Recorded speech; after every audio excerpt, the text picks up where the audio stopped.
Being my first Minecraft Halloween, I heard about an interesting mechanic where hostile mobs spawn with pumpkins on their heads. These mobs include zombies and skeleton variants in the overworld, as well as zombie pigmen and wither skeletons in the nether. Carved pumpkins, as well as jack-o'-lanterns, only naturally occur on Halloween Day, well, at least based on your computer's internal clock.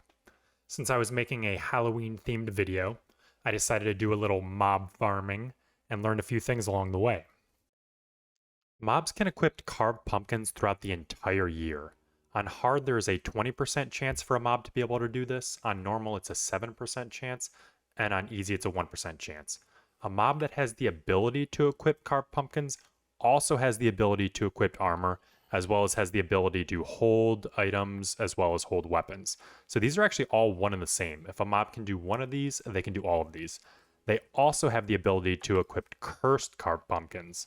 However, a mob that equips a carved pumpkin or a cursed carved pumpkin will always drop it for an item that provides armor, unless it's Curse of Binding, of course. Mobs can also equip mob heads. However, there is some utility to mob heads and carved pumpkins. Since mobs will not burn up in the sun, they also won't despawn. So they'll basically never die, whereas this mob will, the helmet will eventually break in the sun, and then it'll eventually start taking damage and burn up as well. So this mob will actually never die, except by natural causes, of course. However, mobs that spawn with armor doesn't necessarily mean they can hold items. So these are actually not one and the same. However, if a mob can hold an item, it'll always upgrade that armor. So for instance, this will drop it immediately for the iron. I found the tier list quite interesting though, because it goes leather being the worst, but it has gold, chainmail, and iron on the same tier, which I think we all know gold is clearly the best. So it'll actually never pick up either of these helmets. What I found interesting though is as soon as this iron helmet starts taking damage, it'll immediately swap the helmets out. And it'll actually juggle between these three now. And then of course the tier list continues with diamond above those three, and then netherite as the best. So this brings us to Halloween. So mobs actually can never put on jack-o'-lanterns. No matter how hard they try, they can hold the item, just not wear them, whereas this leather cap pops on instantly. So this makes jack-o'-lanterns exclusive to Halloween, since on that day alone they have a small chance to spawn naturally with them.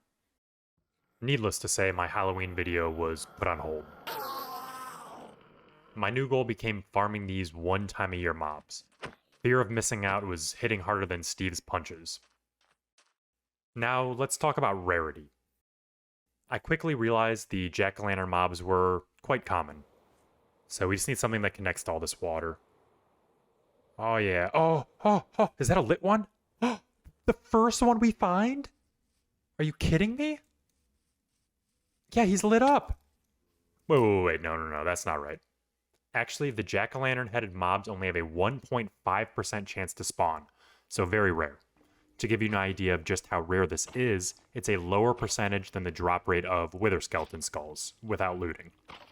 That's the first wither skeleton skull I've ever gotten in hardcore. Nice. While the carved pumpkins have a 22.5% chance to spawn naturally on a given mob. Oh, you look fucking... Oh, fuck yes. Yes, let's go, bitch. Oh, fuck, I don't have looting on. That's a cool looking one. Now, we already discussed we can just place those on most mobs, so those were never the goal anyways. The rarity of jack-o'-lanterns combined with the rarity of certain mobs compounds these low percentages very quick. For instance, a zombie has a 5% chance to spawn as a baby zombie or a zombie villager. With a jack-o'-lantern, this goes from being very rare to you might see one in a whole day at a 0.075% chance. Now, rarity is a peculiar thing. You can play the lottery once and win, or play every day for the rest of your life and be very disappointed. Every time you roll the dice, the probability is the same, even though the likelihood does go up the more you play the game. For 9 hours straight, I farmed specifically for a jack-o'-lantern zombie villager, and as unluck would have it, not a single one was found. Now, I did find some other oddities along the way, and actually something even more difficult to come by appeared. Yep. Oh, I got one with a... That's kind of sick. I kind of want to keep this one guy. What are the chances of this happening?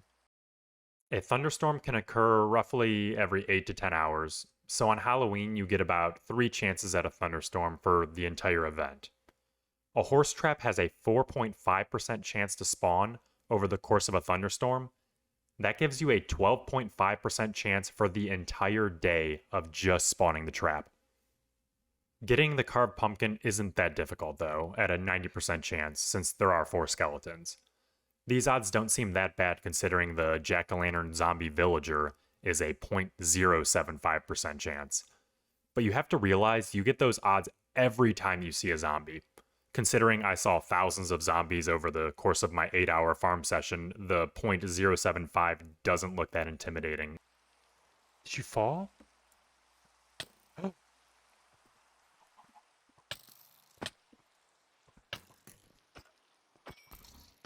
No!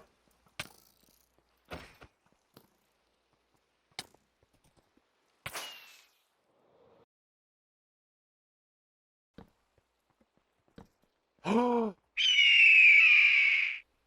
I wanted to save you so bad. Oh. Damn, well, at least we got the skeleton horse. I started thinking more. Dangerous, I know. To get a skeleton horse with a jack-o'-lantern is on a whole nother level of rare. Farming for 24 hours straight, you'd have only a 0.1875% chance. And without shenanigans, you'd get 1 day a year to do this. So you know where to find me next Halloween. Farming my dick. My Minecraft Moby Dick. Aw, you're adorable. Hi. Hello, buddy. You're so cute. Look at you with your big head. I think you wanted a hug. Yeah, you want a hug? I'll give you a hug. Aw, thanks.